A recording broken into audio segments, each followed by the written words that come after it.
when it comes to XCN, could this very well just be the beginning of something that could hypothetically be very special, especially once the market picks up in a massive way?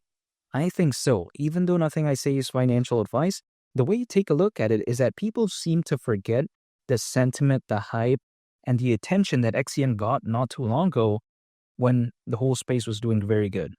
We know what XCN had in terms of, again, the hype, the attention.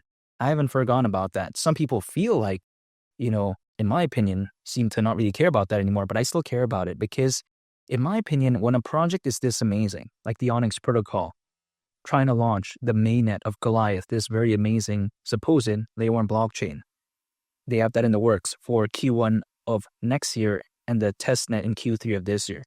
When there's a lot of hype when it comes to what the wallet could bring for the future of Onyx, not to mention how it's focused on the exact same markets as Ripple and Stellar, which is, of course, payments and global trade and finance. I know what something like this could hypothetically be capable of. And some people out there, they like to ask me, hey man, you think that XCN could maybe go to the price of $1 during this bull run? Aren't you afraid of the downside? Take a look at what XCN did. It dumped. It has no future. Well, my response is this. My fear of seeing my portfolio go down, it's there, but it's not as great as my hypothetical anticipation of success. This is the way you take a look at it, because if I were to put an analogy on this, my desire to win is greater than my fear of losing. Because if my fear of losing was greater than my want, or should I say my hypothetical, potential of wanting to win, then I'd put my savings into a savings account. That's what I would do. But I don't want to do that. Maybe I'd opt for, the S&P 500, but I'm not doing that type of stuff because I want to believe in something like this instead. I want to believe in the crypto space overall instead, because the way you take a look at it, savings account, a little bit boring for me. S&P 500, a little less boring, but you know what? It's still the S&P 500. That's not my style, man. That's not what I do. I believe in something like this, and also other projects too. Don't get me wrong. I love meme coins. I love blockchain gaming projects. I love DeFi projects, these decentralized finance projects, right? But in my opinion, I want to believe in something like this too, because I've seen this recipe work so well for something like Ripple, aka XRP, and Stellar, aka XLM. So why can't this be replicated here, in my opinion? This is just the way to take a look at it, because when I take a look at, for example, if I were to put an analogy on this, we all know how well Burger King did in America. We all know how McDonald's did in America. And when it was brought globally, I would arguably say in a bunch of other countries, it did well too. Much like something like XRP and XLM, we know that basic formula works. So why can't it be replicated here? And we've seen it be replicated a little bit not too long ago, right? We know that people naturally, in some cases, like these type of projects that are focused on global trade and finance, that are focused on the payments market. But then also some of them naturally as well don't want to enter these dinosaurs in which the best days are behind them. They don't want something like that some cases. So what could they hypothetically look for? Something like XCN.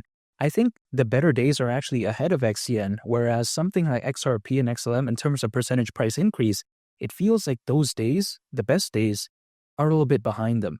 Because if let's say XRP did, a 20, 30x from here, how long is that going to take, man?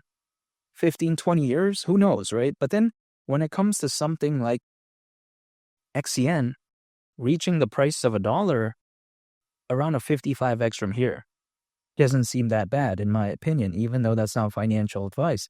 Now, market cap, considering current circulating supply, would be around $33 billion. I get it. Some people think it's a little bit insane, but in my opinion, if XRP reaches a market cap of around $800 billion during this bull run, and let's say something like XLM reaches around $300 billion, now would less than 5% of that, let's say combined, right, at around 1.1 trillion, again, why can't less than 5% of that flow into this? This is just my thought process. But of course, this is just what I believe in. Now, again, it doesn't feel that crazy to me.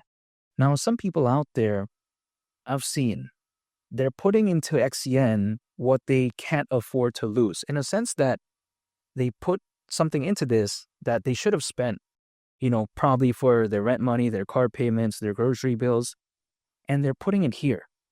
Now, I personally would not do that because in a hypothetical scenario, if I did do that, I think, first of all, if I was evaluating myself in that scenario, if I did do that, I would first of all think, okay, that's a lack of discipline right there. And more specifically, maybe even a lack of emotional discipline. No self-control, right? A lack of self-control in that part. Because if, let's say, this is needed for day-to-day living and in the next 1 to 2 weeks it doesn't do well, then what happens? Probably not good things. So that's why I don't do stuff like that. What I do is, I think, more controlled. I think it shows more discipline, more, I think, a level-headed mindset, because when I acquire XCN, it's what I would have originally put into my savings account anyways. But then because I'm dollar cost averaging, so anytime an income I'm acquiring, I'm holding, I'm just waiting, it's just much more of a safe play, in my opinion.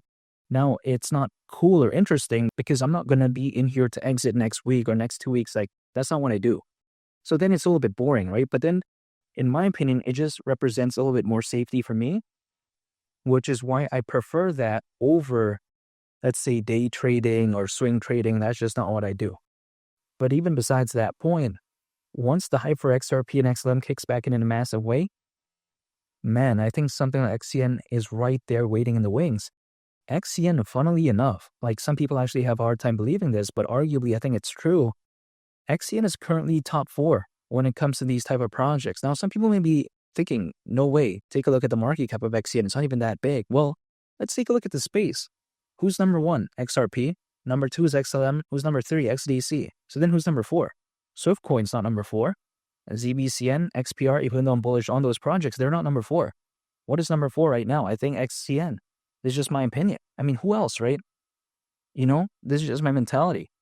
So, yes, even though XCN may seem like a small project in the grand scheme of things compared to, like, Solana, for instance, but in my opinion, it's actually kind of regarded as top 4 within the space because there's not that many dynamic competitors, which is actually a result, in my opinion, of the Ripple and SEC case and all the nonsense that went down for quite a while, it felt like. I think, that was the cause for a lot of projects not, emerging within this space because the market sentiment wasn't the best. But now, since that nonsense is hopefully gone forever, it's a little bit too little too late. All these other developers, they already chose to devote their time and resources for AI, blockchain gaming, DeFi, NFTs, right? So then, this is actually a blessing in disguise when it comes to something like XCN. Now it's just a waiting game. That's it. XCN has the right tools in place. It has the community, it has the exchange listings, it has the clear and right goal moving forward. There's a clear and set direction when it comes to the Onyx protocol.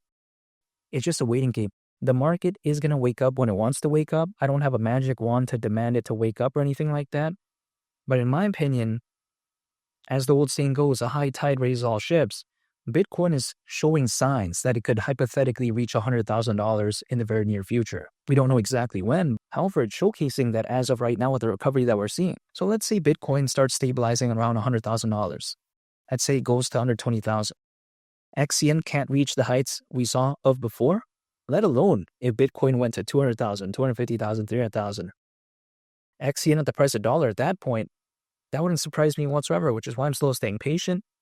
It's going to take however long it's going to take, but I don't think it's going to take like 5-10 years or anything like that. I think hypothetically it could happen before this boom is over, which based off historical data as a worst case scenario, altcoins could very well peak around October of this year. Again, based off historical data as a worst case scenario, because usually altcoins, again, as a worst case scenario, typically peak around 18 months after a Bitcoin halving event. And that would actually mean around October this year. It's no guaranteed date, but I'm still going to pay attention to it nonetheless. There's so many bullish factors this time around. I don't think the bull run's over yet, and I think better days are ahead. And $1, that's still what I have my sights on for XCN this time around. And make sure to subscribe if you gain value from this video. I'd greatly appreciate it. It's Mali the Captain, and I'll catch y'all on the next one. I'm out. Peace. Bye.